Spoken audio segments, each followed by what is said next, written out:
dalam acara ngobrol santainya Vokal. Ya, kali ini kita masih akan ngobrol lagi soal tren-tren terbaru dalam dunia pendidikan. Kali ini tapi nggak pendidikan amat, karena kita niatnya bicara santai. Ya, ada satu program studi yang sekarang lagi ngetren sebenarnya di Indonesia, tapi memang masih sangat populer, namun masih sangat masih sangat agak jauh soal keilmuannya gitu. Tapi entah gimana ceritanya, nanti kita akan cerita jauh lebih lanjut. Yang penting kita hadirkan dulu sekarang tamu yang sangat istimewa, jauh banget dari mana gitu ya, dari Bandung gitu ya. Sama-sama dari Bandung. Oke, kita panggilkan di sini ada teman kita Yosefin Sriningsih. Manggilnya apa nih, Kak Yosefin ya, atau Yosefin aja biar saya lebih mudah dikit lah. Iya, boleh. Halo, Kak. Halo Jadi saya Yosefin. bingung juga. Oke, Kak Yosefin Rizdo. ini luar biasa ini. Saya dengar isunya sudah sangat banyak bergelut dalam dunia fashion, juga ada kaitannya sama hal-hal yang terkait dengan budaya Nusantara juga katanya. Katanya gitu, gosipnya gitu. Boleh kenal dulu Kak. Ini Kak Yosefin sekarang sibuk apa? Sekarang kegiatannya apa kalau sekarang? Kalau sekarang kegiatannya sibuk baru jadi kaprodi di fakultas program studi D3 Seni Rupa dan Desain, konsentrasinya fashion gitu. Jadi baru menjabat sekitar berapa bulan ya, dari bulan Juli Agustus ya, sekitar 4-5 bulan lah sampai sekarang gitu. Jadi masih penyesuaian dengan kerjaan baru yang ternyata banyak banget. Berurusan dengan ini ya, administrasinya kampus banyak ya pasti. Iya, banget. Okay. Yang tadinya cuma ngajar aja gitu kan. Sebelumnya udah lama ngajar berarti sebelumnya? Kalau ngajar udah lumayan sih, dari tahun 2011.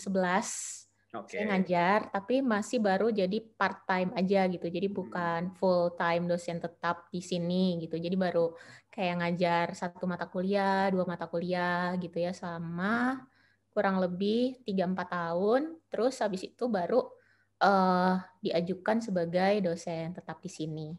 Kalau ngajarnya berarti memang di dunia fashion design, berarti memang langsung di... Kalau awalnya itu ngajarnya fashion dan di ITB juga, waktu itu ngajar tenun tekstil. Oh iya, apa sih kalau itu Kria? Kria tekstil. Kria tekstil namanya. Iya, Kria tekstil.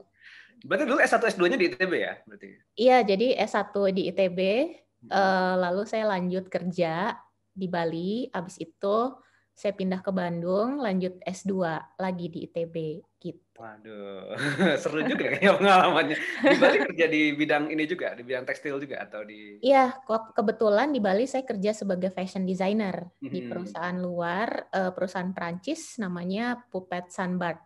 Oh, oke, ya. Gitu. Memang ini ya dari gimana tadi? Iya, itu lumayan ya adalah kurang lebih hampir setahun, lalu saya kerja di Jakarta. Oke. Untuk ngebangun brand. Punya brand sendiri dong berarti ya? Kalau sebelum jadi kaprodi punya brand sendiri namanya Putri Safu, tapi berapa bulan ini nggak kepegang sih, terus terang. Betul. Dengan adanya load kerjaan yang banyak banget. Lebih suka jadi pengajar, administrator kampus, atau jadi brand ini sendiri? Boleh jujur nggak ya? Boleh.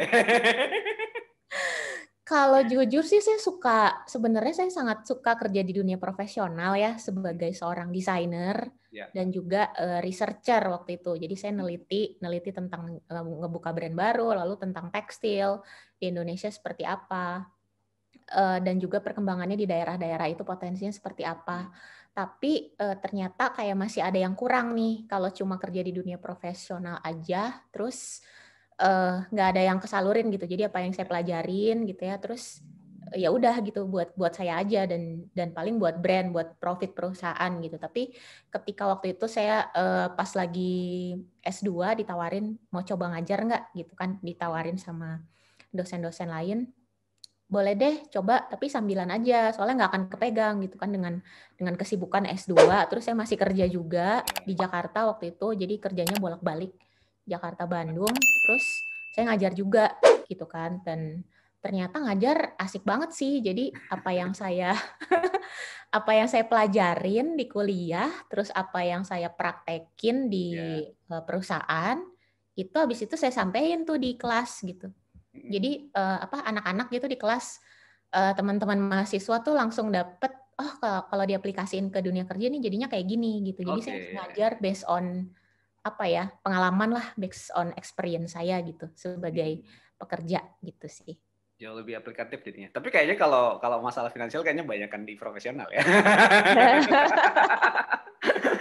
Oh, enggak juga sih. Jadi ya? kalau dosen itu kita tuh sebenarnya kita dapat fee itu dalam penelitian juga ya. Jadi kita ada penelitian dan ketika mungkin di profesional ketika kita mau neliti itu agak susah. Tergantung kan perusahaan butuhnya apa. Betul. Tapi ketika kita ngajar kita jadi punya nih kita mau neliti apa itu yang difasilitasi. Jadi salah satunya kita bisa lebih diakomodir lah kemauan kita apa gitu ketika kita ngajar. Wah, ini bukan gara-gara ngomong sebagai dosen kan ya? Based on experience.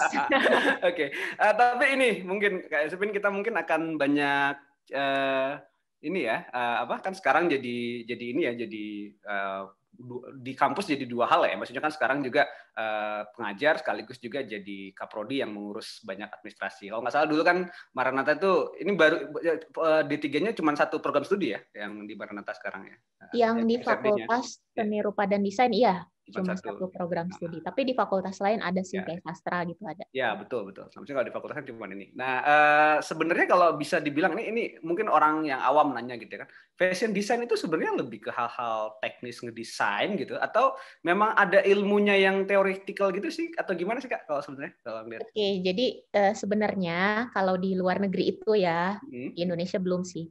Kalau di luar negeri itu sebenarnya kan akar pembelajaran fashion itu semuanya dari luar. Karena berhubungan dengan tren dan market dan pasar gitu ya.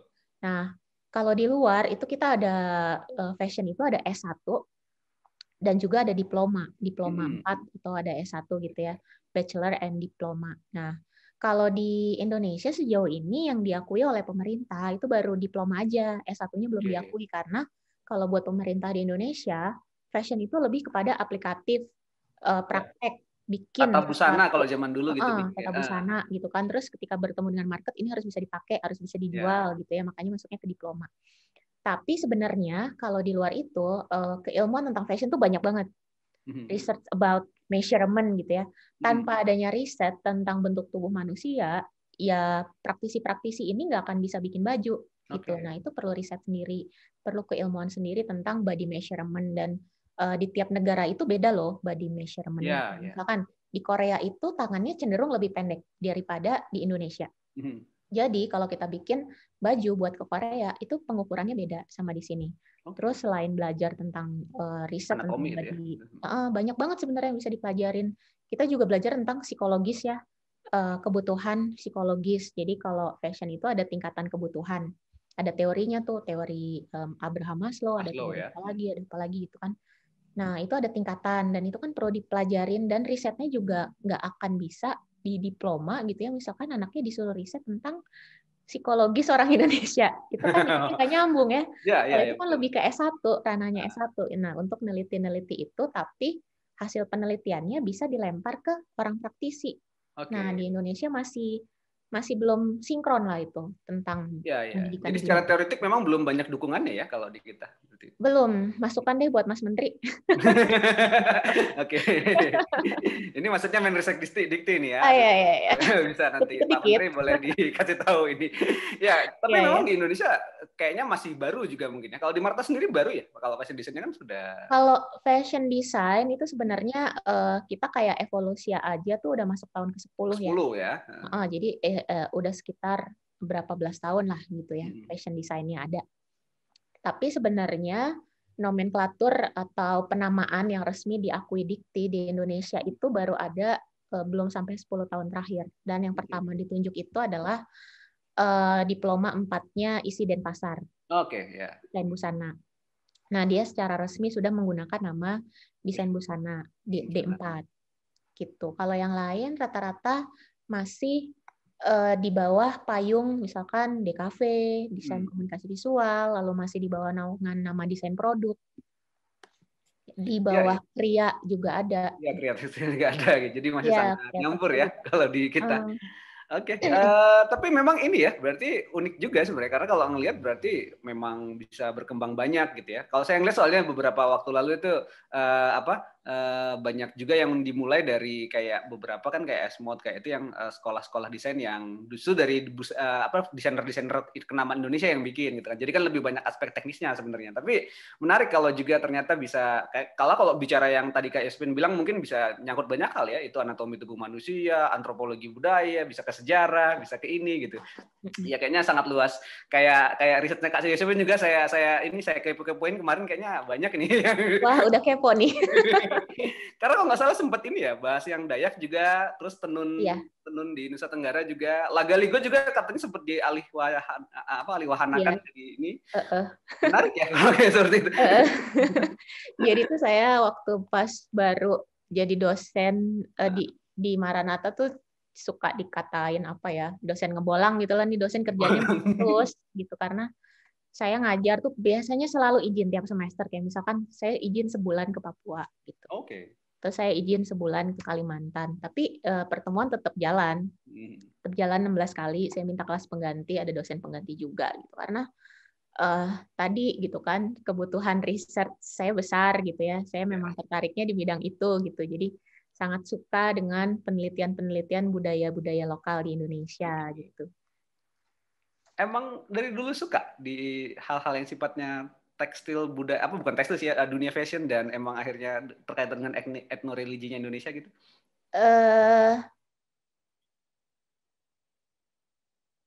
Sebenarnya tentang kriya di Indonesia itu ragamnya ada apa aja. Sehingga saya memutuskan untuk mengangkat waktu itu Ilagaligo. Ya, betul. Ilagaligo. Terus habis itu ketika bekerja barulah saya belajar tentang fashion, karena kebutuhan waktu itu masih mikirnya ini ya, money. Mana yang bayar saya gede itu saya masuk aja. Terus ya kan baru fresh graduate kan. Ya udahlah nyobain kerja secara profesional aja. Langsung kerja, dan ketika saya kerja saya sangat banyak belajar tentang bisnis dalam dunia fashion, gimana cara ngebangun mulai dari konsep sampai ketemu market, lalu kita bagaimana cara mendevelop koleksi. Nah, lalu dua sisi itu saya gabungkan ke dalam riset di S2 saya. Jadi saya membangun riset untuk fashion tapi based on lokal konten di Indonesia gitu. Oke. Jadinya dan itu apa itu? Iya, risetnya waktu S2 itu kalau S1 Ilagaligo di Sulawesi Selatan. Yeah. Kalau S2 itu risetnya tentang Dayak Basak, itu di pedalaman Kalimantan Timur. Wow. Nggak, seru banget. Mau nanya dulu deh, agak sedikit dalam. Ilagaligo itu kan kita tahu ya teman-teman, Ilagaligo itu epos terpanjang di dunia saat ini ya. Biasanya cerita genesisnya teman-teman kawan-kawan di Bugis Makassar gitu. Jadi itu hubungannya sama fashion gimana, Kak? Oh, jadi waktu project S1 belum fashion nih.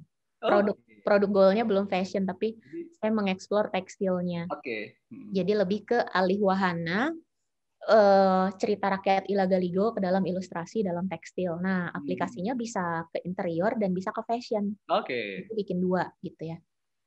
Nah, terus setelah itu di S2-nya baru fokus ke fashion banget gitu.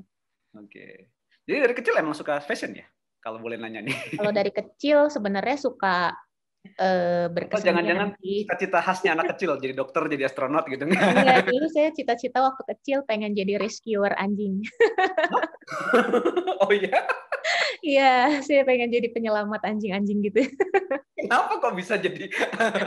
Tapi hobinya ini sih, hobinya ngejahit dari kecil emang. Suka ngejahit baju. Jadi waktu saya SMP, saya ngejahit baju buat orang tua saya, buat kakak-kakak saya di rumah, belajar bikin pola gitu ya. Itu jahit waktu SMP. Terus orang tua saya memang sangat support. Jadi saya suka apa, mereka support gitu. Terus saya suka gambar juga, saya suka interior, arsitektur juga sebenarnya. Cuman ternyata ketika diaplikasikan dalam dunia kerja memang yang paling cocok saat ini itu sih, ke fashion. Oke.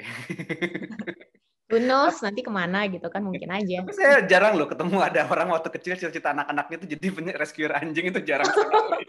Iya, berarti ada sekarang ya. Oke. Tapi memang mungkin karena ini ya, hatinya lembut jadi bisa melihat sisi-sisi indah itu jadi kayaknya ya. Saya bisa-bisa Ya aja. mungkin. Jadi memang karena sudah suka dari kecil menjahit pola terus ngegambar gitu ya. Jadi akhirnya memutuskan untuk akhirnya kuliah di desain juga karena itu ya berarti memang. Iya, sewaktu pas memutuskan kuliah di situ sebenarnya ada beberapa pilihan. Waktu itu saya apply arsitektur juga, Unpar, masuk, psikologi Atmajaya juga masuk. Terus saya apply juga arsitektur ITB, cuma ketika tes harus pilih salah satu, mau seni rupa aja atau arsitektur aja. Ya udah saya pilih seni rupa aja, yang lainnya ditinggalin semua deh. Gitu. Dan nggak nyesel ya?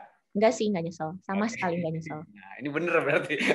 Ini bener. Nggak berasa kuliahnya beneran, karena enjoy banget. Oke, wow. Jadi masa-masa dari sekolah, dari TK, SD, SMP, SMA, itu semuanya berat gitu ya rasanya. Tapi ketika kuliah tuh rasanya enteng banget, sama sekali nggak kebeban, walaupun tugasnya banyak sih. Ya udahlah gitu kan, karena suka sih. Emang suka ya? Iya. Waktu SD sampai SMA itu karena mata pelajaran lain yang memberatkan. Iya banyak banget kan, harus belajar kimia lah, fisika lah, apalah itu kan. Banyak banget. Iya, menarik sekali. Kita pernah beberapa kali juga cerita soal teman-teman yang berkecimpung di dunia desain gitu ya. Dan memang katanya memang kebanyakan ada yang dari kecil suka gambar gitu ya. Walaupun sebenarnya kan gambar itu bukan satu-satunya skill dan juga mungkin bukan segalanya ya. Tapi ya memang dipelajari di dalam dunia desain gitu. Tapi sebenarnya kalau mau tanya sih sebenarnya Kak gini, kuliah desain tuh ngapain aja sih sebenarnya? Kuliah desain ya. Sebenarnya kuliah desain tuh kuliah tentang, kalau yang saya pelajari selama ini tuh kita punya belajar tentang kepekaan gitu.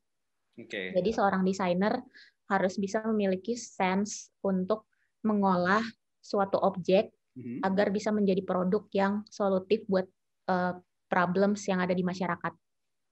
Itu. Jadi inspirasi bisa apa aja, problem urban atau budaya atau misalkan yang sangat teknologi, kemajuan teknologi sekalipun, kalau desainernya udah kebangun kepekaannya terhadap hal tersebut, sensitivitasnya, dia bisa mempertemukan tuh antara sensitivitas dia, logika segala macam, intuisi, dan di sini ada keperluan masyarakat.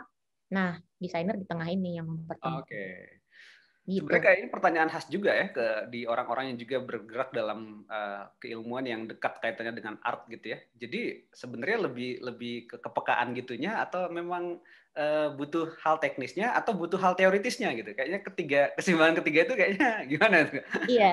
Jadi teori-teori yang digunakan dan juga praktek yang digunakan kalau menurut saya sebenarnya untuk membangun sensitivitas desainer, agar desainer punya sensitivitas dan objektivitas gitu. Kalau sensitivitas tuh kan sangat personal, tapi dia harus objek juga karena dia bukan semata-mata sebagai seorang seniman.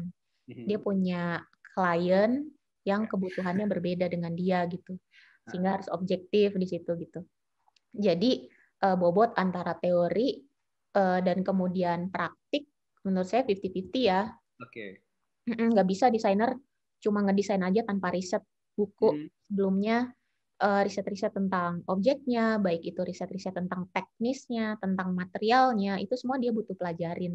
Nggak bisa dia ketemu kulit, terus dia langsung bikin bagus, itu nggak bisa. Dia harus mencoba berkali-kali, dan ketika mencoba berkali-kali itu kan dia perlu baca, ya, perlu riset, gitu, banyak teori gitu yang sudah ditemukan oleh orang lain sebelum dia gitu. Ya, kadang-kadang soalnya itu Kak, orang-orang yang awam tuh kan suka ngelihat gitu kan, desain apa lah ya, misalnya di kafe atau desain fashion atau yang lain-lain, misalnya pas ngelihat, kalau di kacamata saya mah kayaknya bagus-bagus aja gitu. Ini sama yang ini kok kayaknya, sementara karya yang ini kayaknya udah di-riset berkali-kali, sementara yang ini kayaknya langsung spontan jadi gitu. Kok di mata saya kayaknya sama aja gitu. Itu gimana sih kalau menjelaskan ke kalangan awam yang seperti itu? Nah itu, jadi karena mungkin kalangan awam tidak dibangun dirinya dengan teori, dengan wawasan tentang berkesenian ya. Dan kalau kalangan awam yang misalkan suka gitu ya dengan hal-hal yang berbau seni dan desain, mungkin dia akan baca majalah-majalah atau dia nonton acara di TV apa atau dia baca berita apa gitu ya, otomatis sensitivitas dia juga akan terbangun walaupun dia sebenarnya nggak kuliah. Nah, tapi ketika si desainer nih yang notabene akademisi juga, kuliah juga, karena dia sudah dididik misalkan di sekolah, di institusinya, dia dibekali dengan berbagai teori, sehingga sensitivitas dia kan kemudian ngebangun dan dia bisa menilai, oh karya yang ini bagus. Kenapa bagusnya? Nah itu dia harus bisa jelasin. Oke. Kalau yang kalau yang nggak secara teknis, misalkan by feeling aja ya, ini bagus, ini enggak, ini lucu, ini enggak, ya udah cuma sebatas itu aja. Tapi ketika misalkan kita kan di kelas harus ada kelas, misalkan studio bikin portfolio kan, di situ harus ada penjelasan, desainnya kayak gimana, inspirasinya dari mana, gayanya seperti apa, kecenderungan visualnya kayak gimana. Nah itu kita memiliki bahasa-bahasa gitu. Kenapa sih bagus? Karena komposisinya, misalkan keseimbangannya, apa gitu lah. Oke, menarik. Karena kalau misalnya ini rata-rata orang yang lihat fashion lah kan, kalau ngelihat fashion show atau apa talent-talent fashion dari berbagai dunia tuh nampilin, kok karyanya kayaknya serem-serem amat, kayak nggak bisa dipakai sehari-hari. Gitu. Intimidating ya. Iya, jadi gini, kalau untuk fashion, kebutuhan untuk fashion show dengan yang dijual di apa ya, butiknya itu akan berbeda. Jadi kebutuhan fashion show itu untuk memancing orang agar tertarik, aware, ada brand, nama brandnya apa, aware, dan dia ngeluarin tone koleksi yang seperti apa. Oke. Terus? Gitu. Tapi ketika datang ke butiknya itu semua akan di breakdown.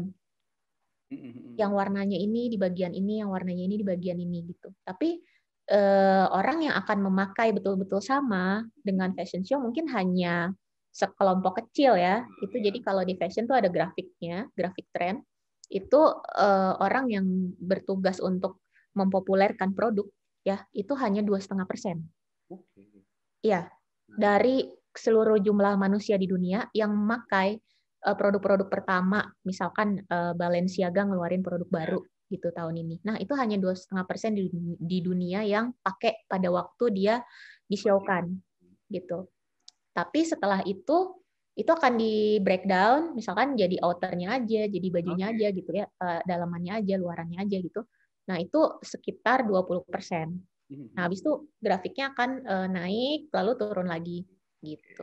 Wah, jadi kalau boleh dibilang kayak fashion show gitu memang boleh dibilang apa ya, kreativitas ide yang dipancing sedemikian ini ya sebenarnya luas ya. Agar orang terpukau gitu ngeliatnya. Kok aneh banget sih gitu baju gitu kan. Yang penting hits ya dulu gitu ya. Tapi sebenarnya sih kalau fashion show-nya kayak baju-baju yang sangat ready to wear, itu sebenarnya nggak terlalu aneh. Ada sih yang aneh-aneh tapi nggak banyak. Tapi kalau untuk yang baju-baju tipe adibusana itu pasti akan sangat heboh ya dan unik gitu. Mata orang awam nyeleneh jadi. Iya benar-benar nyeleneh. Iya, jangankan maksudnya orang tua saya sendiri aja gitu ya kalau lihat saya ngedesain gitu kan, emangnya itu bisa di ini deh gitu kan, gitu. Tenang, ini ada yang beli, tenang gitu. Oh iya, memang gitu ya, karena memang akhirnya itu pasti beda dengan yang dipakai sehari-hari atau outfit misalnya orang-orang. Beda. Jadi hanya untuk misalkan nih saya mendesain paling untuk misalkan artis Indonesia pergi ke acara FFI gitu ya. Nah kayak gitu-gitu aja. Nggak untuk kalaupun ada orang awam itu biasanya misalkan owner perusahaan dia akan beli untuk acara gathering di perusahaannya dia gitu, atau acara open house atau acara charity atau apa, sehingga dia butuh terlihat, dia butuh eksistensinya diakui oleh orang-orang di sekitar. Ya. Yang jelas kayak gitu nggak akan mungkin dipakai ke acara nikahannya mantan lah ya. Nanti mantannya jadi nggak jadi nikah ya. Oke ya, I get the point. Tapi memang itu yang mungkin kadang-kadang perlu dijembatani ya, karena masyarakat kita mungkin melihatnya masih kayak apa sih gitu ya, dunia fashion itu dunia ngapain sih? Ya udah mah jahit baju aja yang bisa dipakai semua gitu. Sekarang kan kayak gitu ya. Karena nggak tahu, mungkin ya itu tadi, mungkin tadi Kak Esopin juga udah ingetin ya soal masalah teoretikalnya sama masalah praktikalnya di kita memang masih sangat ini ya, masih sangat senjang untuk hal seperti itu. Selain di Maranatha memang cukup banyak juga ya kampus-kampus lain, kayaknya belum banyak juga ya fashion design. Banyak sih sebenarnya. Jadi kalau di Bandung itu yang memiliki konsentrasi ya, saya bilangnya konsentrasi fashion, bukan program studi, itu ada Telkom University, Ya. Lalu ada STDI. Sekolah Tinggi Desain. Terus UPI sebenarnya juga ada, tapi dia lebih ke desain tata busana. Terus STT Tekstil juga ada. Terus ada BINUS juga kan baru buka. Jadi lumayan banyak ya. Di Bandung aja tuh udah banyak gitu. Apalagi Jakarta, belum lagi Bali, belum lagi Tapi berarti Surabaya. kasusnya masih sama ya kayak Maranatha, maksudnya semuanya masih di nomenklaturnya masih belum ini ya, belum kecuali isi Denpasar dia udah menggunakan nama yang benar. Lalu juga kalau tata busana iya udah benar juga. Kalau itu udah jauh lebih dulu sih. Ya, zaman dahulu kala sih itu ya. Iya, ya. udah ada dari zaman dulu tata Zaman-zamannya busana. ini. Ini kuliah keterampilan jadi hitungannya kalau di sana. Iya. Oke. Nah, ya Sepin kan sebenarnya kalau boleh dibilang nggak ini ya, maksudnya menjalani aja. Memang passionnya suka dengan dunia fashion gitu kan, terus akhirnya suka juga akhirnya bareng-bareng bersama kita, bersama dengan fashion lain, terus sempat juga kayaknya di riset gitu ya, kayaknya udah cukup paripurna ini kayaknya. Dari sisi pasar iya, dari sisi theoretical iya, dari sisi penelitian juga udah kayaknya ini. Atau masih pengen mencapai lebih lagi? Sebenarnya gimana ya, kalau riset ya udah pernah ngeriset, cuman kan pasti akan terus berkembang ya. Karena ketika meriset ini menemukan masalah yang baru gitu. Sehingga itu harus diriset lagi selanjutnya gitu. Jadi kayak never ending story gitu loh. Nggak ada habisnya sebenarnya. Apalagi di Indonesia tuh riset tentang fashion masih sedikit banget. Iya ya, betul. PR-nya akademisi fashion di Indonesia ini banyak banget. Bahkan kita belum bisa bikin asosiasi akademisi fashion, itu belum ada. Oke. Baru ada asosiasi fashion yang profesi aja. Oke, jadi belum di dunia keilmuannya belum ya berarti ya? Belum bisa karena dari pemerintahnya belum ada nomenklaturnya gitu. Ya. Oke, mohon didengar ini ya Bapak gitu. Ini juga kayaknya udah di konsen sekian lama ya. Kayaknya fashion desainnya Maranatha juga kayaknya udah bersama dengan yang lain-lain kayaknya sudah mengadvokasi ini cukup lama kayaknya ya. Iya, sudah lama. Gitu. Oke, COVID lagi kan repot deh. Ya, kalau nggak salah kemarin di beberapa event kayaknya sempat didengungkan ya, bukan cuma teman-teman dari Maranatha, tapi juga dari kampus-kampus lain juga berharap emang ini jadi satu concern tersendiri buat pemerintah kita. Karena memang kayaknya peminatnya cukup banyak ya. Kalau banyak. Sebenarnya gini, kita lihat aja dari Indonesia dalam bidang fashion itu menghasilkan berapa persen sih profit dari bidang fashion, itu kan besar banget. Bahkan di sebelumnya Bekraf, lalu ada sekarang gabung ya, jadi Bapak Rekraf ya, atau jadi apa tuh kementerian baru lagi, melebur. Lalu juga ada perindustrian di mana di dalamnya ada fashionnya juga. Gitu. Jadi sebenarnya di pemerintah sudah ada subsektor di bidang fashion. Tapi kenapa di akademisinya susah gitu kan? Untuk bisa ada industrinya kan perlu ada risetnya dulu yang dibangun. Gitu. Tapi memang kayaknya masih ini ya, masih nggak apa-apa, kita bersabar aja Kak. Iya. Saya sikut-sikut terus aja. Padahal kan ini bagian dari ekonomi kreatif kan yang didengungkan oleh Bapak Presiden, sebenarnya salah satu yang cukup penting juga karena dan kalau ngelihat potensinya seperti yang kayak Sepin riset kan dari Nusantara ya, kalau ngeriset di beberapa daerah itu kan kemungkinan untuk dielaborasi lebih jauh, diperkaya dengan gaya sentuhan yang lebih modern dan lebih ada landasan teoritisnya, kayaknya memang seru kayaknya ya harusnya Indonesia. Iya, sangat penting sih. Dan selama ini kan kajian-kajian yang terkait dengan tekstil dan juga kriya di Indonesia itu sangat budaya sekali, maksudnya budaya tradisi sekali. Ya. Tapi yang modernnya lalu apalagi yang kontemporernya menurut saya masih sangat kurang. Kita nggak bisa hanya meriset batik ini coraknya apa dan filosofinya apa. Itu penting, tapi nggak akan bisa sampai di situ aja. Kita juga harus bisa riset tentang aplikasinya, kemudian dalam dunia industri seperti apa. Lalu batik itu akan dikembangkan menjadi seperti apa. Atau misalkan tenun filosofinya oke lah, kita bicara filosofi tenun berat banget gitu kan. Wah, udah nggak ada yang ngalahin lah gitu. Tapi ketika aplikasi di dalam fashion itu, dari sekian banyak desainer yang mengangkat produk fashion, tenun ke dalam produk fashion, ada nggak sih risetnya khusus tentang fashion, tentang trennya? Itu kebetulan saya ngeriset itu dan saya cari data-datanya nggak ada gitu, masih kurang sekali. Gitu, sehingga gimana Indonesia mau mengembangkan tradisi budayanya kalau mereka berhenti di yang sangat lokal, yang sangat tradisi gitu. Yang sangat tradisi ini kan harus berkembang terus dong. Gitu agar kekayaan budaya Indonesia nggak berhenti sampai tradisi aja. Iya, bukan cuma mengenang masa lalu jadinya ya. Iya, kita harus sibuk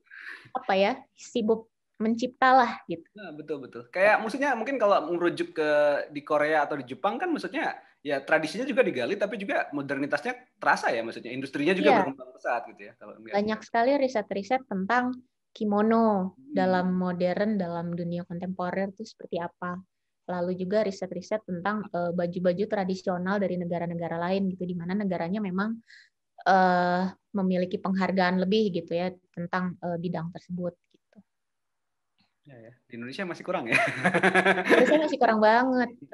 Maksudnya membayangkan dulu kan, maksudnya kita nggak kebayang ya, maksudnya kayak hanbok atau kimono itu kan sesuatu yang ribet dan ruwet gitu, tapi nggak kebayang itu bakal jadi tren ya. Maksudnya orang akhirnya jadi orang di zaman sekarang, anak-anak muda bisa kepikiran untuk mau pakai itu dan dengan gaya modifikasinya ya tentu. Kayaknya Indonesia mungkin masih jauh ya kalau gitu ya. Iya, kayak misalkan ya kebaya bisa akan sangat populer, kebaya bisa akan sangat kontemporer gitu ya. Atau mungkin baju bodo, atau mungkin baju-baju yang lain gitu ya, kemben, atau mungkin beskap atau apa gitu yang lain gitu bisa sangat kontemporer loh. Kita punya banyak sekali aset yang perlu dikembangkan nih gitu. Dan itu bukan cuma sekedar tiba-tiba ditempelin di pakaian modern kan, gitu, nggak bisa cuma sekedar gitu kan, pasti butuh riset yang ini. Kalau boleh share Kak, mungkin dari yang pernah di riset, mungkin di apa, yang di Tenun di NTT atau yang di Dayak tadi gimana? Kalau boleh ini lihatnya. Kalau yang di Dayak waktu itu saya S2-nya itu mengkaji tentang pertamanya mengkaji tentang corak visual khas dari Dayak Basap. Ya, Jadi Dayak Basap itu adalah salah satu Dayak yang paling, jadi Dayak itu punya strata-strata nih, dan Dayak Basap itu salah satu Dayak yang cukup terbelakang di Kalimantan. Lalu karena keterbelakangan itulah makanya si visual khas Dayak Basap ini yang ternyata mereka punya, mereka miliki itu harus diangkat. Nah, salah satu media yang bisa dengan cepat mengangkat itu kan fashion ya. Ya, betul. Tren fashion itu adalah salah satu tren yang siklusnya paling cepat di antara bidang desain yang lain. Kalau di fashion misalkan musim aja ada 4, lalu kita bisa ngeluarin misalkan 8 koleksi setahun gitu ya. Kalau interior nggak akan bisa ganti interior rumah 4 kali setahun gitu kan. Arsitektur apalagi ya, bangun rumah. Iya, apalagi arsitek gitu, tiba-tiba robohin gitu bangunan. Nggak mungkin, nah, makanya diangkat dalam dunia fashion. Nah, waktu itu saya bekerja sama dengan perusahaan di Kalimantan, dengan dinas di Kalimantan untuk bisa mengangkat mereka gitu ya. Perjalanannya lumayan jauh, literally jauh. Jadi saya harus terbang dari Jawa ke Kalimantan, lalu di Balikpapan terbang lagi, naik pesawat kecil yang satu baris doang gitu ya. Terus habis itu harus naik 4-wheel. Berapa jam ya? 6 jam gitu. Terus habis itu harus naik motor trail. Terus habis itu motor trailnya ditinggalin di pinggir hutan. Habis itu saya harus jalan bawa carrier ke dalam untuk bertemu dengan si suku-suku Dayak yang berada di pedalaman itu. Saya foto mereka punya apa, corak ornamennya apa, maknanya apa, dan waktu itu ditemukan adalah coraknya sangat berbeda dengan corak Dayak yang lain. Lalu skill mereka itu adalah pahat, dan mereka punya kayu yang sangat bagus ya, mungkin semuanya tahu kayu ulin. Iya. Nah, di Kalimantan itu di pinggir-pinggirannya itu, maksudnya di pinggiran area suku Dayak Basap ini, itu kan banyak sungai ya di Kalimantan. Banyak sungai dan banyak industri kayu ulin. Dan di industri itu mereka menyisakan serbuk-serbuk. Sehingga sungainya juga berwarna merah. Ternyata itu dari serbuknya kayu ulin. Lalu di riset, ternyata si serbuk kayu ulin itu bisa jadi pewarna kain. Dengan waktu itu saya bikin kain dengan corak si Dayak Basap itu tadi. Lalu kemudian kain dengan corak Dayak Basap itu tadi yang dibuat juga oleh suku yang ada di sana. Jadi di sana tuh ada transmigran dari zamannya Presiden Soeharto ya. Ada transmigran dari Jawa, program transmigrasi, sehingga di sana ada satu ibu yang bisa ngebatik. Iya. Tapi batiknya corak sana gitu. Tapi dia masih memakai canting. Sedangkan orang sana tidak terbiasa dengan canting. Akhirnya saya bikin metode baru, bikin cap dari kayu. Kalau bisa kayu ulin lebih kuat. Terus bisa juga kayu-kayu yang lain, kayu jati, kayu apapun lah yang kuat gitu ya. Lalu bikin corak dipahat sama mereka, corak mereka sendiri. Lalu si kainnya itu dicap dengan cap kayu tersebut. Gitu. Dan itu dijadikan sebagai souvenir di daerah itu dan juga seragam untuk perusahaan-perusahaan yang kebanyakan perusahaan tambang. Di daerah itu dijadikan sebagai seragam level manajer ke atas dulu gitu. Jadi level manajer ke atas harus bisa mengencourage ini loh di daerah kita yang kita tambang ini ada suku pedalaman yang bernama suku Dayak Basak dan ini coraknya gitu. Waktu itu penelitian S2-nya itu. Wow, enak gitu. jalan-jalan. Seru banget sih. Kita izin berapa bulan ya untuk bisa. Maksudnya nggak kebayang kan, orang kebayangnya dunia fashion tuh, oh itu nanti akan di depan orang yang mondar-mandir depan catwalk gitu ya. Oh ternyata sampai. Oh iya, jadi selain untuk di sana juga karyanya di showin di Indonesia Fashion Week. Jadi saya bikin beberapa versi. Satu untuk versi fashion show yang sangat wah gitu ya. Satu lagi untuk versi yang memang untuk seragam kantor gitu. Kan beda. Pakai orang biasa. Jadi ketika Indonesia Fashion Week, mereka bisa lihat, oh ini ada loh suku Dayak Basak gitu.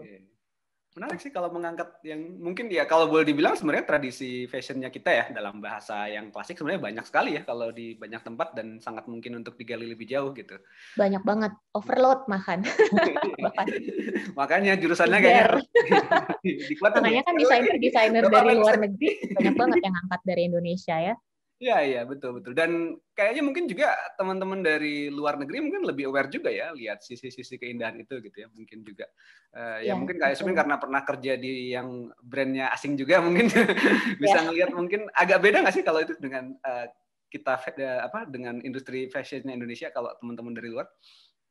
Sebenarnya sih prinsip metodenya sama, cuman memang berhubung saya kerjanya di perusahaan Prancis, Puppet Sunbar, si bosnya itu, si ownernya memang bilang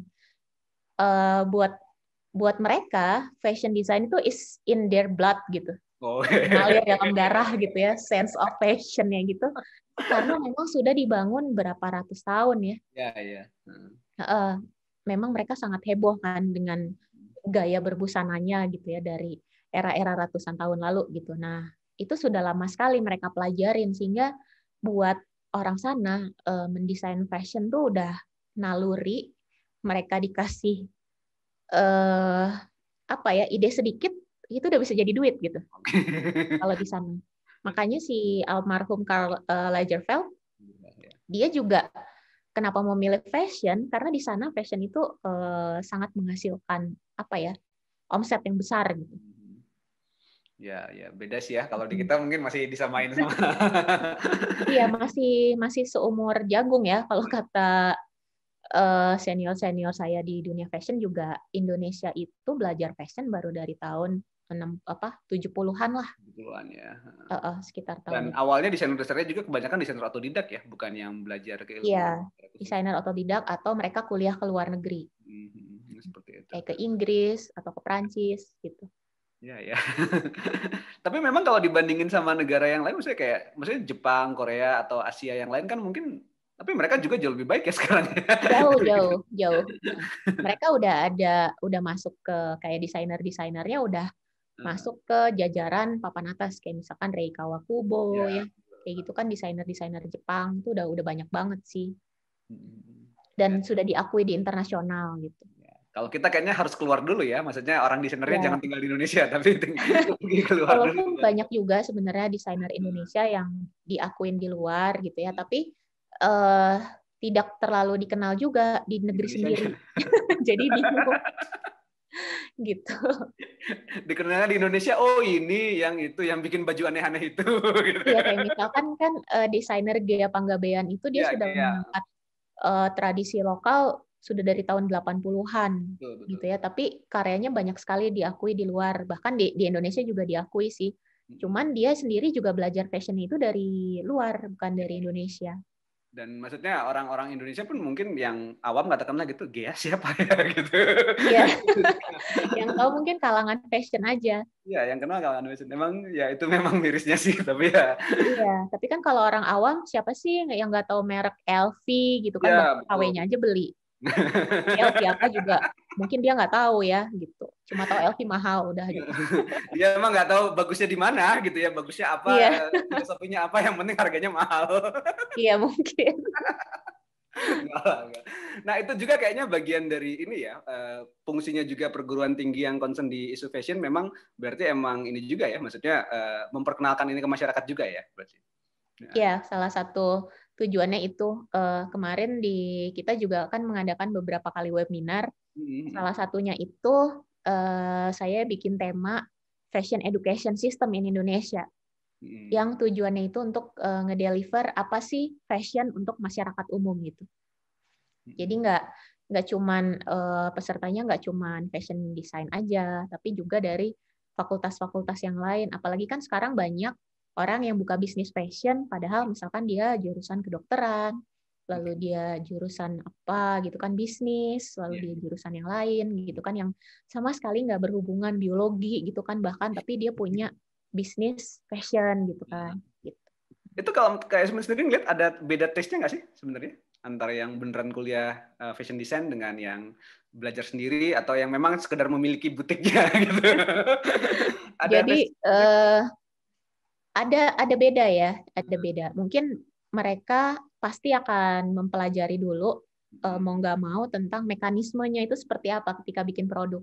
Jadi misalkan mulai dari inspirasi, lalu dari inspirasi di-develop ke konsep fashionnya. Misalkan materialnya mau pakai apa, lalu manipulating fabricnya mau pakai apa, lalu cuttingnya mau kayak gimana. Itu kan mereka have no idea ya, penamaannya apa. Nah mereka pasti akan butuh asisten-asisten di bawahnya nih, si fashion designernya yang bisa menyampaikan itu ke tukang jahitnya gitu. Kalau mereka tidak sama sekali paham tentang itu, mereka biasanya hanya seperti ini. Mereka lihat di Pinterest, model bajunya kayak gimana, lalu mereka punya tukang jahit andalan, mereka kasih itu gambar dari Pinterest ke tukang jahit, terus tukang jahitnya jadi fashion designer. Biasanya gitu. Tapi dari segi measurement, itu pasti akan nggak enak dipakai.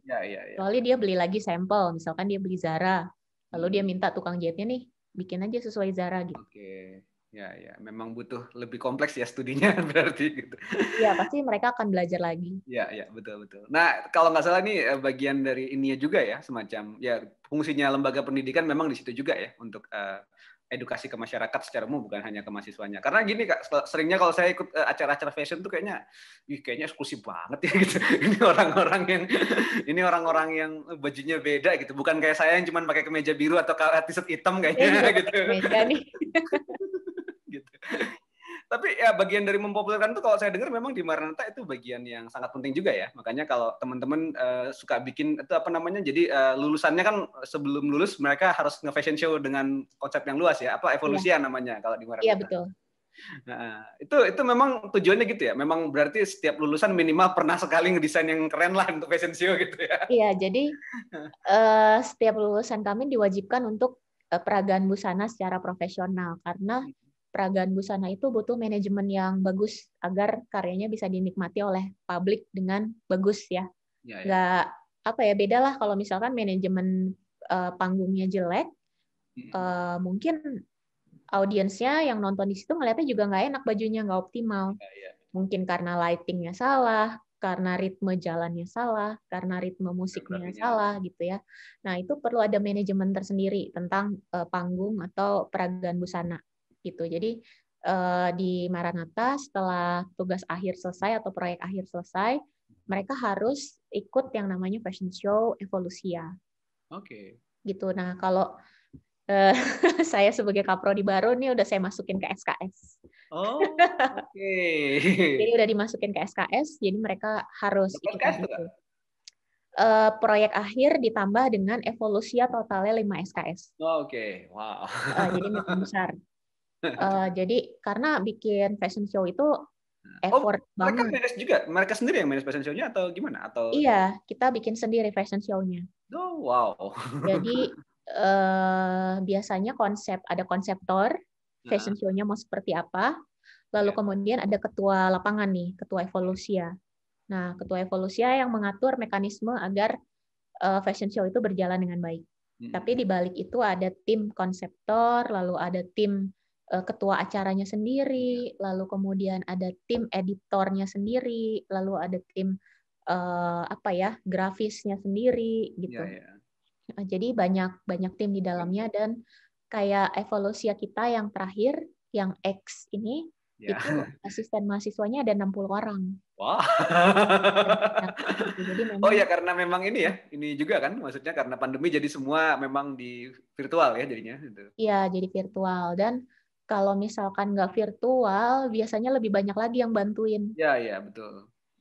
Karena mereka memang suka sih dengan ritme dan proses kegiatannya gitu, dimana kita bertemu langsung nih dengan pakar-pakarnya gitu kan. Dalam evolusi ini kita biasanya hire dari luar, koreografer, model, itu semuanya dari profesional.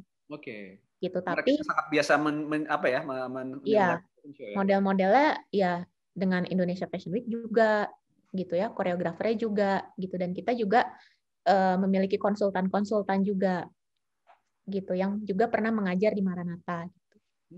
Ya, berarti memang ya bukan hanya fashionnya tok ya, berarti ya performance-nya ya ininya memang. Iya, as a performance sebagai sebuah pertunjukan itu sangat berbeda.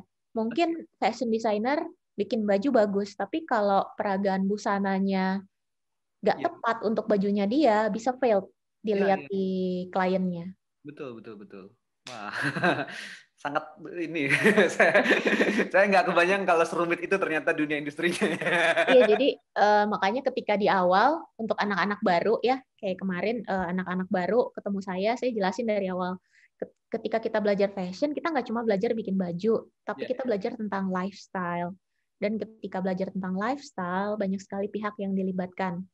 Visual grafik, kalau kalian mau sangat fokus ke material, kalian harus belajar tentang misalkan biologi materialnya, ya spesifik banget. Dan kita juga harus belajar tentang bisnisnya ketika kalian mau jualan bajunya, gitu. Kalian juga harus bisa ngedirect fotografer untuk memfoto baju kalian, gitu ya. Konsepnya itu akan diterapkan ke dalam visual yang kemudian disampaikan ke market itu seperti apa. Wah, iya, itu sangat luas sekali jadinya gitu kan. Dan seorang fashion designer misalnya dalam yang bergerak dalam industri itu harus nangkep itu ya, maksudnya. Walaupun tidak harus menguasai, aware. Tapi harus kalau nangkep. Dia nggak bisa ngedirect, biasanya dia akan hire sendiri art director. Iya. Jadi kayak waktu saya kerja di perusahaan Prancis itu, bos saya ini kurang paham tentang visual graphic. Jadi dia hire khusus dari New York untuk ngangkat itu gitu. Nah, si desainer visual graphic dari New York ini yang harus ketemu sama head designernya Indonesia. Di situ saya brainstorming, ini baju ini konsepnya ini gini. Pengen nanti looknya kayak gini ketika tampil gitu. Nah, mereka yang akan menjelaskan itu, mengembangkan itu dan mengaplikasikan itu gitu. Butuh banyak kolaborasi, dan kalau boleh pakai istilah seni itu butuh banyak chemistry ya gitu, karena bisa jadi ada videografer yang bagus, desainer yang bagus, mungkin bener banget. Kuliah fashion itu mirip dengan kuliah perfilman kalau menurut saya. Oke, betul. Jika kita pengen kuliah sutradara, itu kalau kita nggak punya koneksi, kita mau bikin film apa? Masa pemainnya saya, sutradaranya saya, videografernya saya, nggak akan bisa gitu ya. Jadi betul. harus berkolaborasi. Karena dalam itu kan melibatkan model, videografer, fotografer, panggung, banyak sekali ya, sangat luas sekali kayaknya kan. Wah, ini saya baru kebayang gitu. Kalau selama ini di Maranatha gimana nggak? Yang berarti mungkin udah 10 angkatan ya berarti? Iya, di Evolusia ini kita udah yang ke-10. Berarti udah yang mengikuti fashion show sudah 10 angkatan. Rata-rata mereka setelah lulus di mana rata-rata kerjanya nih? Kalau kebanyakan sih dari interview saya ke para mahasiswa saya, di awal biasanya saya suka nanya, kenapa sih masuk fashion gitu ya? Jawaban mereka karena mereka ingin punya bisnis fashion sendiri. Wow. Gitu. Jadi ada yang karena mereka orang tuanya mungkin banyak pengusaha, Jadi mereka sudah dibekali dengan ilmu pengusaha tuh dari keluarga, gitu ya, ilmu bisnisnya dari keluarga. Tapi bidangnya apa mereka pilih di bidang fashion gitu. Jadi ketika di visi misi program studi kita juga salah satunya adalah kewirausahaan. Jadi rata-rata pengen buka bisnis sendiri. Kalau yang kedua sih pengen jadi fashion designer yang kerja di perusahaan besar gitu. Kayak misalkan kemarin ada yang kerja di perusahaan apa ya, saya lupa jadinya. Perusahaan luar deh pokoknya, tapi saya lupa apa. Tapi banyak sih yang kerja di perusahaan-perusahaan luar gitu ya. Nggak cuman di perusahaan-perusahaan Indonesia aja. Betul. Menarik ya. Kalau itu kan kayak misalnya setelah lulus ya dihitungnya sebagai ini. Nah, kalau yang lain itu kan kalau di jurusan-jurusan lain itu kan ada lomba karya ilmiah, lomba apa gitu. Kalau di fashion design itu hitungan prestasi mahasiswanya kayak gimana itu? Kalau S1 cocok masuk ke karya ilmiah. Kalau diploma enggak. Kalau diploma pasti bikin karya. Oke. Jadi kebanyakan biasanya kalau prestasi mas lagi berkuliah itu diukurnya dari sana ya, karya-karya yang terakhir itu kita juara 1. Jadi Unpar bikin lomba kewirausahaan tapi untuk bidang sustainable fashion. Oke. Nah, kebetulan nih mahasiswa saya 3 orang menang nih, juara 1 di acara itu. Tapi memang kita bikin tidak hanya karya, tapi juga konsep bisnisnya. Jadi balance. Oke. Jadi perlomba-lombanya berarti gitu ya? Iya. Lalu juga waktu pandemi kemarin kan juara juga bikin produk-produk sustainable yang diadakan oleh Eurofred. Mungkin Bu Bella udah pernah cerita juga. Terus juara-juara lain ya rata-rata bikin karya sih. Misalkan bikin karya busana, Ana Avanti, bikin kompetisi fashion ilustrasi, itu juga kita ikutan gitu. Jadi tapi selain kompetisinya di Indonesia cukup banyak ya sebenarnya kalau dalam lumayan sih, lumayan banyak, tapi mungkin nggak sebanyak di bidang lain ya, kayak misalkan di bidang bisnis gitu pasti jauh lebih banyak sih. Ya, betul. Kalau menurut saya. Iya. Kalau dibandingin yang desain yang lain juga makanya masih kurang juga ya, maksudnya kayak. Iya, interior kan banyak banget, apalagi kriya tuh banyak banget. Iya, masih muda. Balik lagi ya Pak Menteri. Kita kembali ke sana lagi. Tapi maksudnya dengan katakanlah, maksudnya saya pernah lihat sejarahnya kalau nggak salah di program D3-nya Maranatha sebenarnya yang di FSRD kan dulu ada beberapa konsentrasi lain ya. Tapi sampai akhirnya Maranatha bisa concern di fashion design karena mungkin melihat ini sesuatu yang sangat potensial ya. Berarti emang sangat. Harusnya gitu ya. Nah, kalau bagian sejarah itu saya belum join sebenarnya di Maranatha.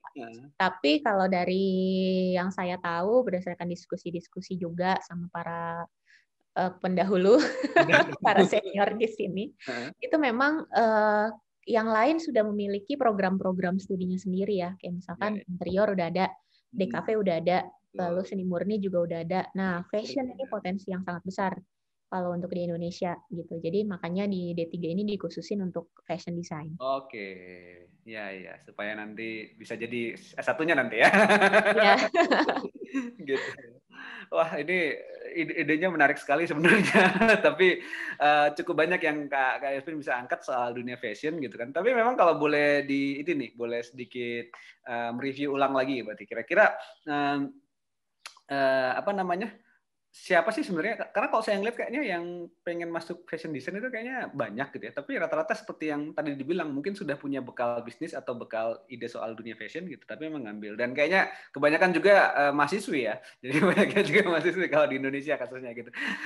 Tapi emang sebenarnya siapa aja boleh kan sebenarnya kalau maksudnya? Boleh. Atau jadi, ada syarat khusus tertentu yang harus dimiliki sebelum masuk ke kuliah ini? Enggak sih, kalau di Maranatha kebetulan kita nggak ada syarat harus bisa gambar atau syarat-syarat lain gitu ya, setahu saya enggak. Karena semua itu akan dilatih pada saat perkuliahan gitu. Akan didirect, karena kebutuhan gambarnya pun akan berbeda. Jadi ketika semester awal, di mana anak-anak ngambil menggambar dasar, itu di awal memang semuanya disamain materinya. Tapi ketika mereka sudah masuk setelah UTS, itu ada anak-anak fashion, mereka akan lebih fokus ke gambar tubuh manusia gitu. Karena klien mereka selanjutnya itu adalah manusia gitu ya. Gitu. Kebetulan kita ngajarinnya untuk manusia, tapi sebenarnya kalau di luar banyak sih ada buat piaraan gitu ya, pet. Oh iya, wah, itu lebih Juga luas pasarnya lagi. juga juga. Beda lagi nanti itu. Benar-benar. Jadi sebenarnya sangat luas ya. Jadi kalau boleh ditanya nih Kak, maksudnya, ini misalnya adalah adik atau anak yang mau kuliah gitu kan, kebayangnya selain punya fashion sendiri gitu kan, atau kerja langsung di fashion designer yang luar, profesi yang lain mungkinnya apa sih? Macam-macam fashion designer. Profesi yang lain itu kita bisa jadi seorang visual merchandiser. Jadi biasanya VM menata tata letak butik fashion itu seperti apa, karena itu butuh skill khusus, bisa di situ. Lalu kemudian bisa jadi fashion editor untuk blog, majalah, atau misalkan desainer, mereka ngeluarin baju. Tapi siapa sih yang bikin konsep tulisan untuk mendeliver itu ke market? Reviewernya ya, semacam. Iya, itu butuh bahasa sendiri, butuh caption sendiri. Nah itu juga bisa jadi peluang ya, peluang profesi lah gitu. Fashion editor namanya. Terus selain itu kita juga bisa jadi fashion illustrator, di mana kita menyediakan jasa menggambar desain bajunya mau seperti apa. Jadi konsepnya apa, dia langsung ngedesain. Iya, lalu ada juga pattern maker, misalkan khusus di bidang polanya aja. Macam-macam sih. Lalu ada juga buyer. Jadi dalam perusahaan fashion itu ada yang namanya buyer, dia kerjaannya belanja. Nah, ini kayaknya banyak yang tertarik. Itu gimana?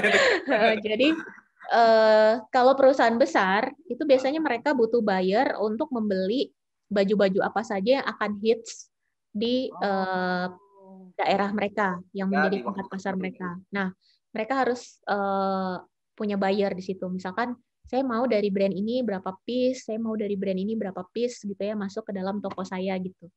Nah, itu butuh ada buyer. Macam kurator sebenarnya ya, urusannya. Iya. Tapi lalu ya banyak sih sebenarnya. Lalu ada juga tren ya, tren interpreter. Di situ dia menginterpretasikan tren yang sedang di-research oleh tim research trend, lalu diadaptasi ke dalam baju itu seperti apa. Oke, jadi semacam kalau bahasa awam itu peramal fashion masa depan ya. Ya, seperti itu. Jadi sebenarnya profesinya sangat banyak dan beragam. Karena keychain dalam bisnis fashion itu banyak sekali ya tahapan-tahapannya kalau industrinya besar gitu ya. Bahkan maksudnya beneran fashion designer sendiri pun maksudnya sangat mungkin segmentasi juga ya, bisa ke arah yang... Iya. Jadi dalam perusahaan fashion yang besar, fashion designer itu sebenarnya dia bawahannya dari merchandising ya. Jadi di atasnya ini ada visual merchandising, di mana dia juga harus belajar tentang selain tren, dia juga harus belajar bisnis. Jadi dia yang akan mengatur perusahaan kita akan mengeluarkan tren ini berapa banyak koleksi. Lalu tren ini berapa banyak koleksi dengan warna apa-apa aja. Nah, itu yang akan membuat desainnya si fashion designer. Tapi di atasnya fashion designer ini ada si businessman-nya ini. Businessman di bidang fashion ini. Atau istilah ilmunya fashionpreneurship lah sekarang. Intinya dia ininya pengusaha fashionnya. Iya, karena kalau enggak, fashion designer ini nggak akan bisa ngukur keuangan kan. Betul. Bisa rugi nih, bisa bangkrut. Iya, betul. Dan even maksudnya kalau itu juga segmentasi orang pun bisa macam-macam kan, usia ininya, terus ya mungkin ada yang berbadan lebih besar gitu ya. Anak, ada remaja, ada dewasa, ada pria, wanita. Apalagi ada hewan peliharaan kalau di luar macam sekali. Banyak sekali. Jadi masih sangat terbuka ya, karena kayaknya sekarang orang bukan cuma sekedar berpakaian sekedarnya masa sekarang ya. Udah mulai melek ya soal gaya, soal fashion gitu kan. Saya lihat Bang Basar juga udah mulai nyoba-nyoba pakai topi itu, nyoba-nyobain dia gitu. Oh, biasanya nggak pakai topi ya. Cuman tahu karena rambutnya agak aut-autan jadi ditutupi gitu ya. Mungkin boleh pakai bandana kali-kali Bang, boleh pakai bando atau pakai varian-varian lain nanti. Jadi ikut. Gara-gara disebut tadi. Kamu ada yang mau disampaikan nggak? Mau ditanya dulu nggak? Aku sih ada satu yang mau kutanyain sih sama Ibu Kaprodi. Bu Yosepin. Jadi ingat kerjaan. Mbak Yosepin lah ya. Jadi gini, kan misalnya kayak aku nih, ini pertanyaan yang basic sebenarnya ya. Orang yang nggak ngerti fashion, pokoknya nggak ngerti cara pakai baju seperti apa gitu. Jadi kan aku nih orangnya hitam. Dan kebetulan aku ini paling suka warna hitam bajunya gitu. Dan warna-warna gelap gitu kan. Nah, terus kalau ketemu teman-teman tuh semuanya pada bilang, kok lu kayak preman sih, kok lu kayak begundal-begundal gini sih, baju lu hitam semua, dibilang gitu kan. terus kan pulang terus mikir lah, apa yang salah dengan aku, kan ini kan aku memang suka warnanya gitu ya. Nah, tapi di sisi lain sekarang ini bertambah usianya, kan kita kan juga pengen tampil seperti masih muda lah kira-kira gitu kan. Nah, ini tipsnya gimana nih Bu? Tolong kasih pencerahan dulu. Ini tim styling ya sekarang. Kayaknya ini udah masuk tarif nih. Sebenarnya sih kalau dengan warna kulit nggak ada masalah ya. Orang dengan warna apapun, mau pakai warna apapun, it's yours gitu ya, it's your choice.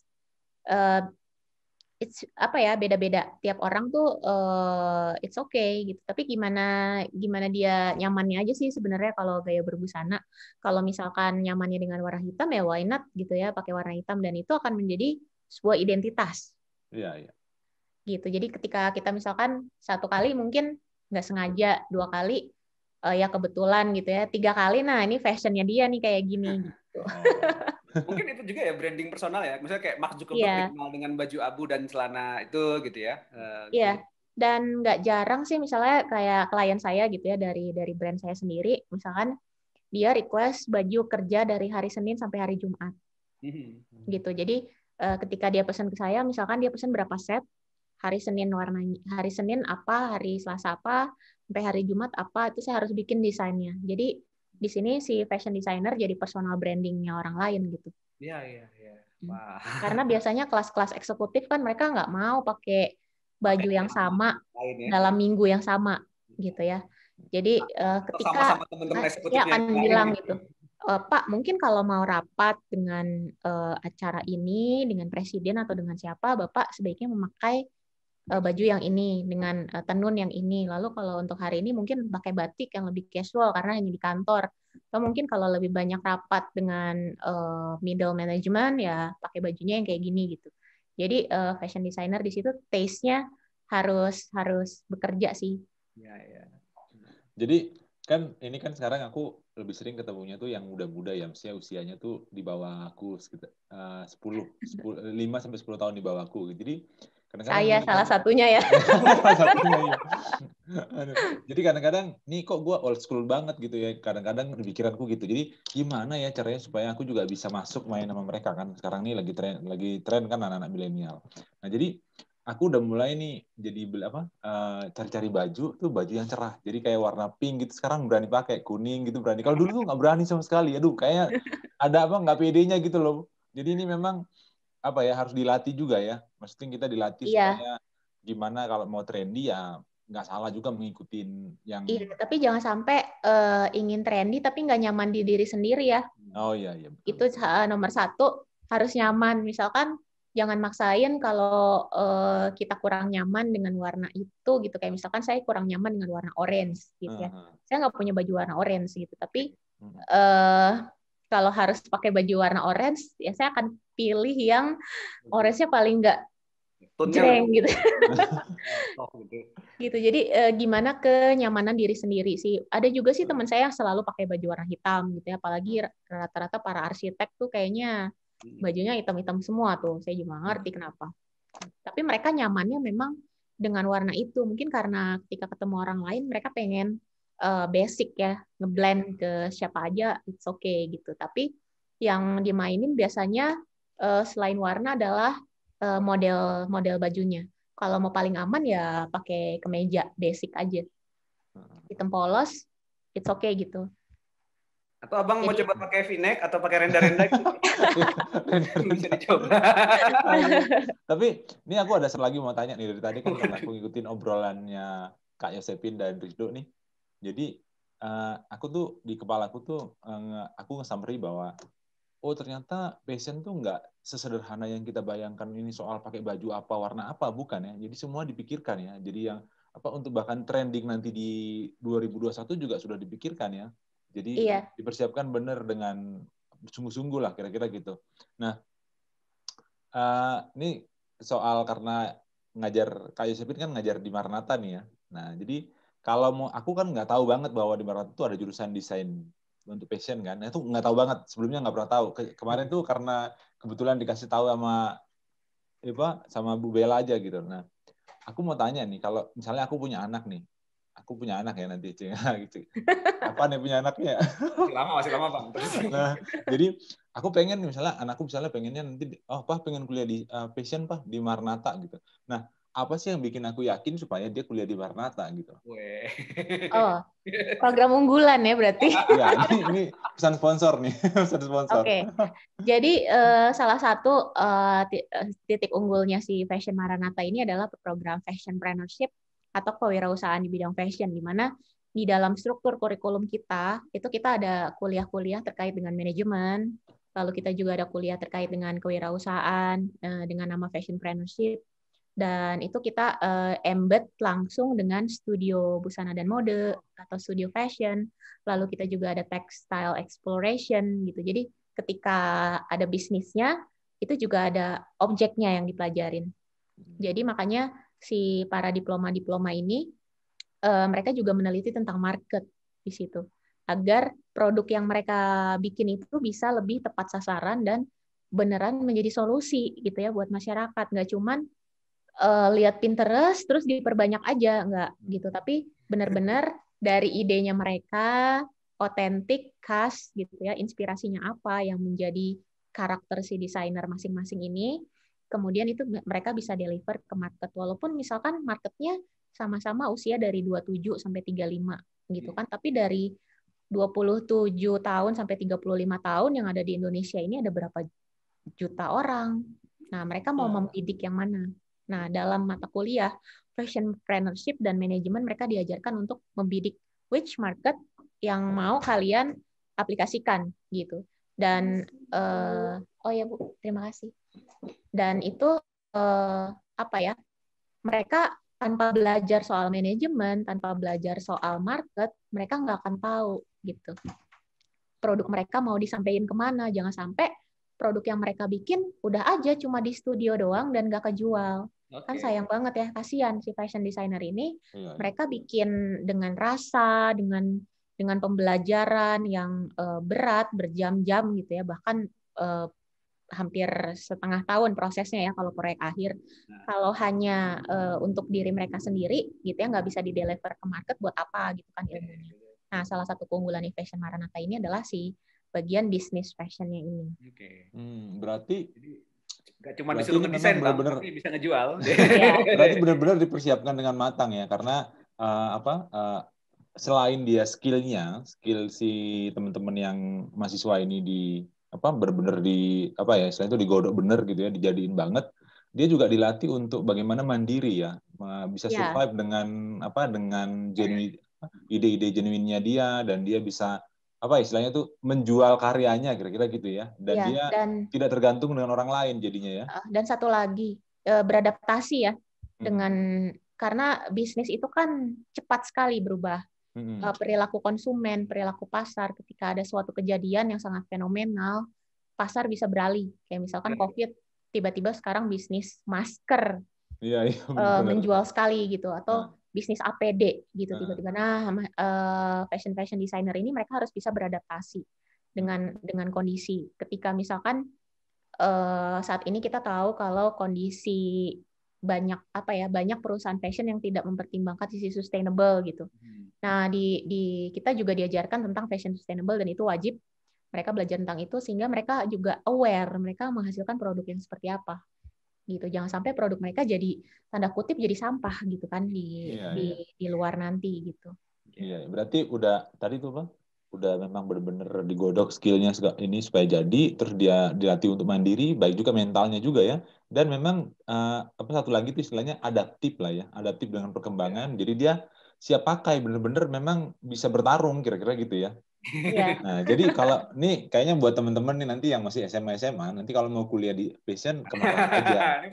Ini soal Kak Prodinya udah bilang nih, bagus kan? Iya dong. Tapi memang bener ya, kayak maksudnya berarti kan karena kasus adaptif tadi berarti memang secara kurikulum juga banyak yang selalu diperbarui ya, berarti kalau. Iya, jadi kita memang selalu memperbarui kurikulum itu berapa tahun sekali. Gitu. Jadi terakhir itu 2016, kemudian 2020 ini sekarang baru aja tadi saya rapat kurikulum sebelum ini. Jadi memang ketika membangun kurikulum itu kita lihat kebutuhan masyarakat seperti apa, peraturan dari pemerintah seperti apa, lalu juga tanya ke asosiasi-asosiasi profesi fashion seperti misalkan Indonesia Trend Forecasting di bidang tren itu perkembangannya seperti apa, lalu asosiasi profesi seperti IFC Indonesia Fashion Chamber, lalu APPMI Asosiasi Pengusaha Mode Indonesia. Nah, itu kita menanyakan mereka tentang masukan-masukan tersebut walaupun tidak dalam satu waktu yang bersamaan gitu ya. Karena kalau dalam satu waktu yang bersamaan PR banget kaprodinya. Jadi bertahap di review si kurikulum itu. Iya, iya. Dan pasti berubah sih. Setelah pandemi ini kayaknya memang ada perubahan yang cukup signifikan ya dalam dunia fashion kayaknya. Iya, ada perubahan yang sangat signifikan di mana kita harus bisa menghadirkan fashion show secara virtual. Ya, jadi produk-produk kita pun kita harus bisa menghadirkan ke market secara virtual. Mereka harus belajar sosial media, lalu gimana cara bikin video, lalu gimana cara moto gitu ya. Iya. Menarik sih. Ada satu lagi nih mau nanya nih. Satu lagi nih dari aku nih. Ini dari tadi satu lagi terus nih. Soalnya enak nih ngomong sama Kak Prodinya, jadi dijelasinnya. Ini mau konsultan fashion lagi nggak nih? Iya kayaknya. Boleh. Nah, kayak mau kutanya sih gini, kalau mau ngebolang kapan lagi nih ajak kita dong. Bolang, siapa maksudnya? Kak Prodinya? Ya, Kak Prodinya mau bolang kemana, ada proyek apa gitu kan, kita ikut. Oh, boleh. Jadi memang kalau dalam fashion sih sebenarnya harus banyak riset lapangan juga ya. Jadi saya ingat banget tuh waktu saya sidang S2 di ITB, mereka tanya nih para penguji saya, apa masukannya buat ITB? Saya bilang, kalau jadi fashion designer atau jadi desainer yang mengangkat objek sesuatu dari suatu tempat yang berbeda, kita harus datang ke sana, kita harus rasain penduduk di sana seperti apa, kita harus benar-benar bertemu dengan mereka, berbicara dan berinteraksi gitu ya dengan mereka, nggak cuma dari buku, kecuali misalkan objeknya udah nggak ada sekarang, kalau itu it's okay. Tapi kalau misalkan objeknya masih ada, kayak misalkan Papua, Bali, atau Kalimantan, Sulawesi, atau banyak tempat lainnya di Indonesia, sebisa mungkin kita interact dengan mereka sih. Kita datangin tempat itu, karena sensitivitas itu bisa dibangun ketika kita punya relasi lebih dengan objek gitu. Jadi makanya ketika saya bela-belain langsung ke sana, terserah deh mau cuti berapa lama nggak apa-apa, pokoknya saya bela-belain. Waktu itu tuh saya bilang ke bos saya di sini kan, Pak, saya pokoknya mau ke sana, saya mau riset gitu ya, saya undur diri dulu lah sebentar gitu, biar produk yang dihasilin benar dan tepat sasaran gitu ya, nggak mengada-ada.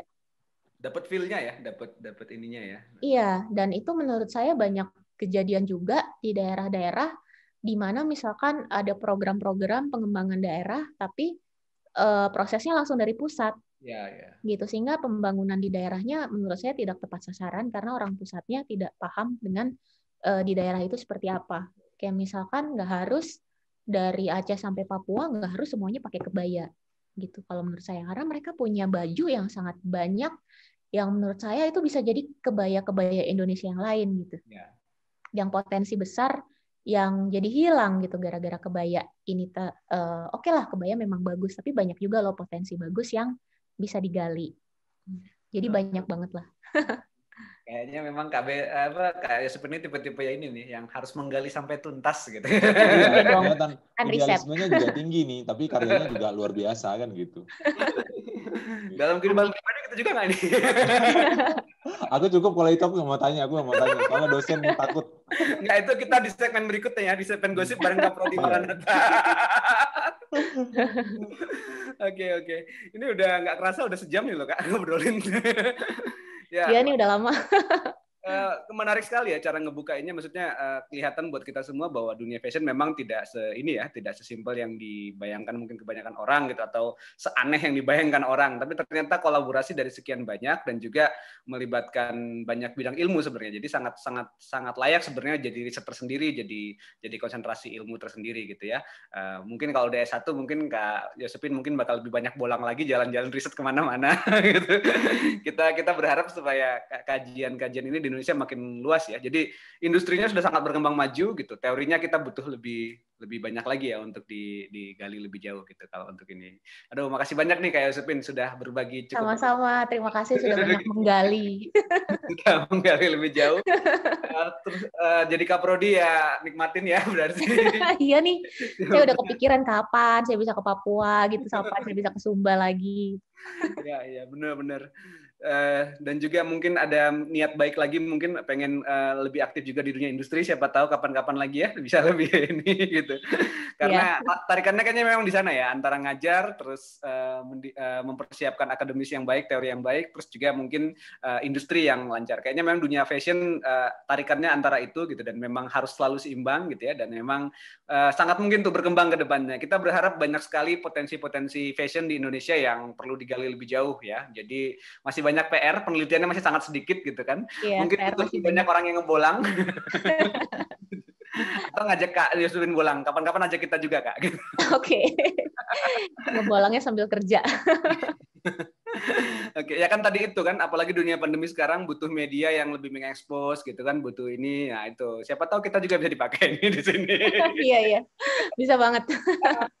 Oke, makasih banyak udah banyak berbagi di sini. Terima kasih juga, sukses terus buat program studinya ya, makin jauh gitu kan. Terus juga nanti mahasiswa-mahasiswa yang sekarang, berarti nanti ada evolusi tahun 2021 ya? Nanti ada yang lebih. Amin, pastinya harus ada. Ya, banyak nampilin karya-karya yang bagus. Kalau tahun ini kemarin ngundang yang dari Korea, nanti mungkin ngundang dari mana-mana sampai begini ya. Gitu. Levelnya udah naik terus, evolusi ya. Sukses terus fashion design-nya Maranatha. Kalau teman-teman mau daftar langsung aja. Iya, pendaftaran terus dibuka untuk 2021. Yeah, itu pesan sponsornya ya. Iya. Ya, makasih banget Kak Yosefin sudah berbagi di sini. Terima kasih juga tadi Bang Basar sudah gabung dengan kita. Kawan-kawan pantengin terus channelnya Vokal ya. Jangan lupa subscribe, komen dan share gitu ya. Pasti lebih banyak yang bahkan teman-teman dapat dari obrolan-obrolan santai seperti ini gitu kan. Kita akan bisa ngobrolin hal-hal yang serius tapi bisa diterjemahkan dalam bahasa yang lebih santai. Makasih banget Kak Yosefin. Terima kasih buat. Terima kasih Kak Risto, Kak Basar. Sampai bertemu lagi dalam event selanjutnya. Ya, sampai jumpa teman-teman semua.